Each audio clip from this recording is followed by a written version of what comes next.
Good morning all of you. अपना जो topic चल रहा था वो था यूनान के जो भूगोलवेत्ता था उनके बारे में था। और उनमें हमने कल जो अध्ययन किया था वो था इरेटाथनीज और जो हिप्पाकर्स है इनके बारे में पढ़ा था। जो इरेटाथनीज है इन ये थे गणितीय भूगोल का इन्होंने वर्णन किया था। और इनकी जो बुक थी वो थी ज्योग्राफिया, जो 3 खंडों में थी। इनको जो योगदान था इनका इरेटाथनीज का ये था खगोल विज्ञान में, गणित विज्ञान में। इसे भूगोल का पिता भी माना जाता था। और इन्होंने सब ज्योग्राफी शब्द का सबसे पहले प्रयोग किया था, जिसका अर्थ बताया था पृथ्वी का वर्णन करना। उसे भूगणित का पिता भी कहा जाता। और प्रथम वैज्ञानिक भूगोलवेत्ता थे जो इरेटाथनीज हैं, जो ये प्रथम वैज्ञानिक भूगोलवेत्ता थे। और वैज्ञानिक इतिहास का इसे संस्थापक माना जाता है। जो साइंटिफिक क्रोनोलॉजी यानी कि ये वैज्ञानिक इतिहास है, इसके लिए इन्होंने साइंटिफिक क्रोनोलॉजी शब्द का यूज किया था। और अक्षांश और देशांतर की सहायता से इसने विश्व का प्रथम मानचित्र बनाया था। और पृथ्वी की आकृति का इनको सही ज्ञान था। इन्होंने जो दूरी बताई थी, पृथ्वी का जो व्यास बताया था, उसमें बस थोड़ा 14% ही त्रुटि थी। और वास योग्य जो क्षेत्र था उसके लिए इसने एक्यूमेन शब्द का यूज किया था, जिसका अर्थ था आदिवासित पृथ्वी। इस प्रकार इसने कई योगदान किए थे भूगोल में। दूसरा जो भूगोलवेत्ता था वो था हिप्पाकर्स। इसे इनका जो योगदान था वो था खगोल विज्ञान और मानचित्र निर्माण में। इसने तारागणों का प्रथम ज्ञात सूची का संग्रह के बारे में बताया था। और अक्षांश और देशांतर के आधार पर विश्व को इसने क्लाइमेटा में डिवाइड किया था। और विश्व को 11 जलवायु प्रदेश बताए थे।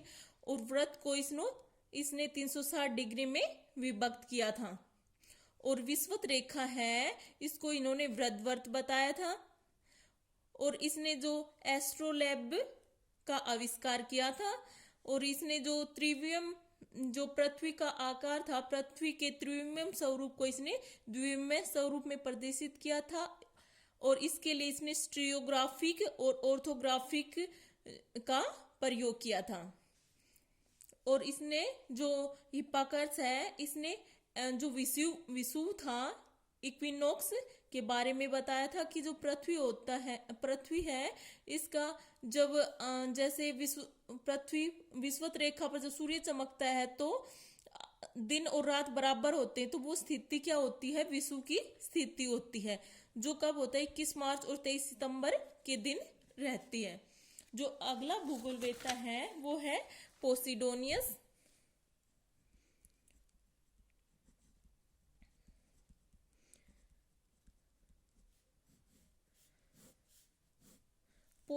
पोसिडोनियस है, ये है यूनान के भौतिक भूगोलवेत्ता। यूनान के भौतिक भूगोलवेत्ता।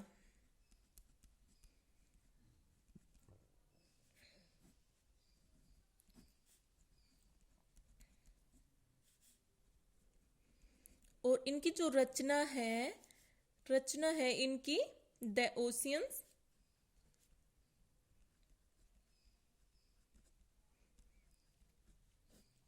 ये इनकी रचना है। और जो भी आप भूगोलवेत्ता याद कर रहे हैं उनके साथ उनकी रचना को तो जरूर आपको याद करना है। इसके जो पोसिडोनियस है, इसने भौतिक भूगोल में योगदान है, यानी कि इसे भौतिक भूगोल का पिता भी कहा जाता है। भौतिक भूगोल का पिता कहा जाता है।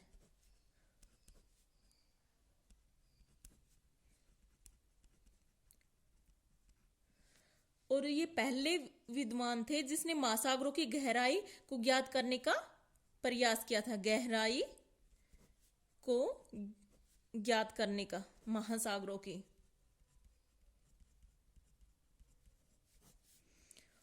और इन्होंने बताया था सबसे पहले इन्होंने बताया था कि जब पूर्णिमा और अमावस्या के दिन होता है तो सूर्य, चंद्रमा और पृथ्वी एक सीधी रेखा में होते हैं, तो उस दिन आने वाला जो ज्वार है वो दीर्घ ज्वार होता है। जब सूर्य,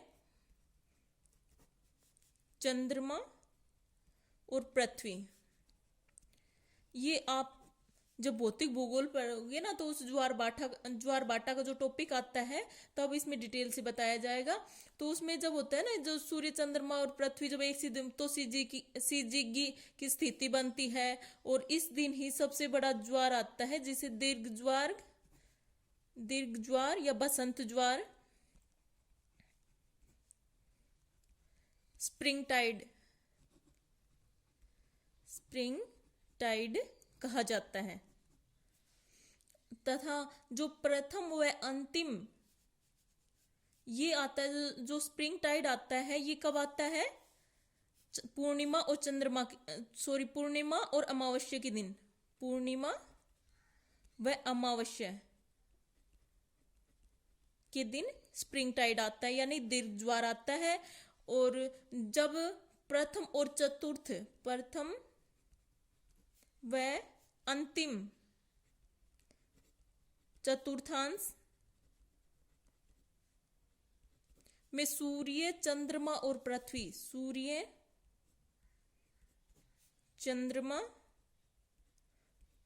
पृथ्वी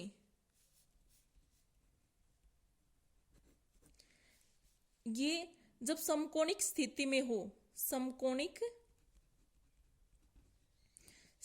में हो उस समय जो आने वाला ज्वार है वो कैसा होगा? लघु ज्वार होगा। लघु ज्वार कहलाता है। इनके बारे में डिटेल से आपको जो आपके फिजिकल ज्योग्राफी है उसमें बताया जाएगा, क्योंकि है ना सूर्य, चंद्रमा और पृथ्वी है।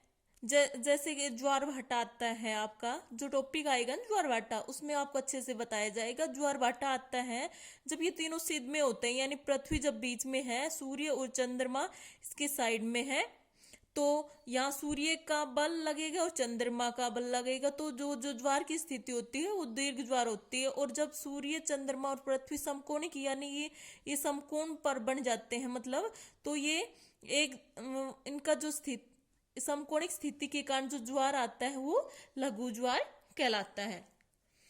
जो इन्होंने बताया था कि अधिकतम तापक्रम है ना वो सूक्ष्म मरुस्थल है।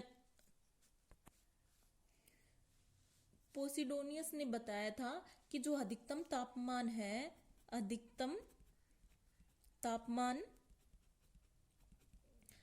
तापमान सूक्ष्म जो मरुस्थल होते हैं और शीतोष्ण कटिबंधों में शीतोष्ण कटिबंधों में आयन वृत्तों के आसपास होता है। आसपास अधिकतम तापमान पाया जाता है। और इन्होंने बताया था कि जो विषुवत रेखीय क्षेत्र है इसमें तापमान अपेक्षाकृत कम उग्र होता है।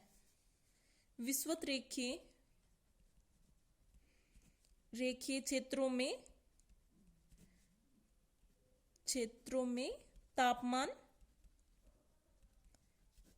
कम उग्र होता है, क्योंकि यहाँ पर है ना विषुवत रेखा के आसपास, जो आप लोग पहले से भी पढ़ चुके हैं कि विषुवत रेखा के आसपास है ना वर्षा भी ज्यादा होती है, इस कारण वहां पर जो तापमान होता है वो वहां पर अधिक नहीं हो पाता है।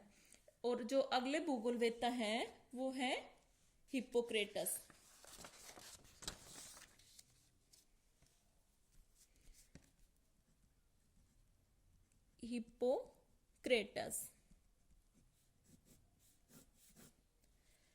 हिप्पोक्रेटस है, इनकी जो रचना है वो है on air water and places.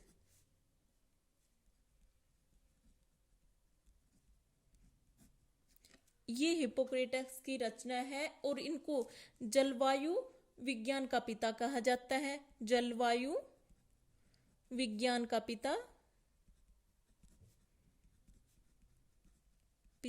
कहते हैं। और ये जैसे क्रम से देखें ना जलवायु विज्ञान के पिता को, तो सबसे पहले आते हैं हम्बोल्ट, हम्बोल्ट को जलवायु विज्ञान का पिता कहा जाता है। उसके बाद आते हैं अरस्तु,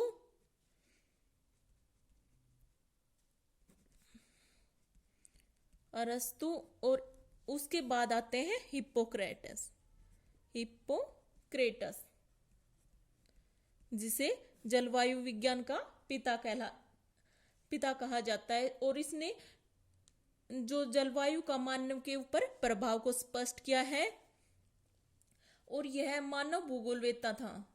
जो हिप्पोक्रेटस हैं ये मानव भूगोलवेत्ता थे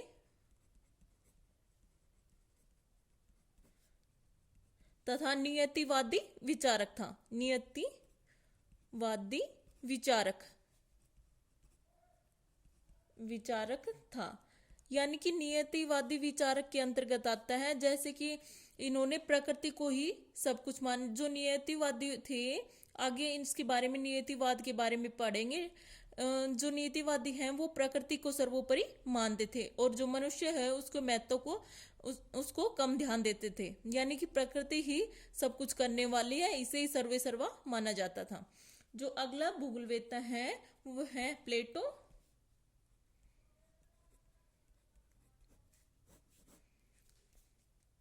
जो प्लेटो है ये दार्शनिक विचारक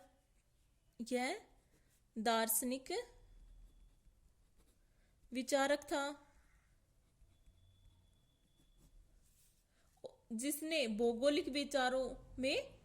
जिसके जो भौगोलिक विचार हैं उसमें महत्वपूर्ण योगदान रहा है, और इसने भूकेंद्रीय सिद्धांत पर बल दिया है।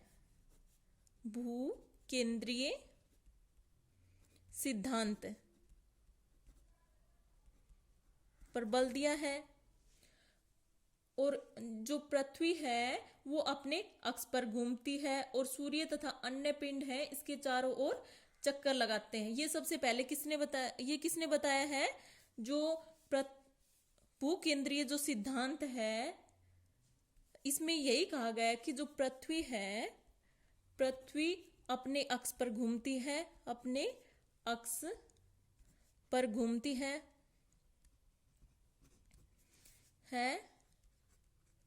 तथा सूर्य व अन्य पिंड इसके उसके चारों ओर चक्कर लगाते हैं। ये किसने कहा है? प्लेटो ने कहा है। और जो प्लेटो है इसने डेडिकेटिव जो विचारधारा है उसका प्रतिपादन किया है। डेडिकेटिव जो विचारधारा है यानी कि निगमनात्मक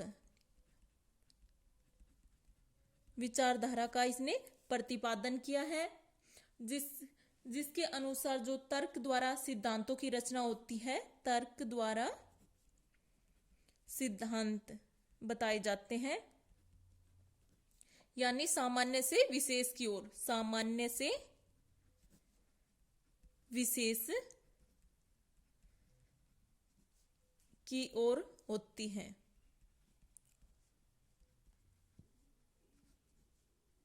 यानी कि पहले है ना सामान्य सिद्धांत बताए जाते हैं, उसके बाद विशेष सिद्धांत के बारे में बताया जाता है। ये किसने? यानी कि डिडक्टिव जो आपको है ना ये प्लेटो के बारे में पूछ लिया जाता है कि जो प्लेटो थे ये निगमनात्मक विचारधारा के प्रतिपादक थे या आगमनात्मक। तो जो प्लेटो हैं ये निगमनात्मक विचारधारा के प्रतिपादक हैं, और इसके बाद आएगा जो अरस्तु, वो थे आगमनात्मक विचारधारा के प्रतिपादक थे। और आगे का हम नेक्स्ट वीडियो में अध्ययन करेंगे। Thank you.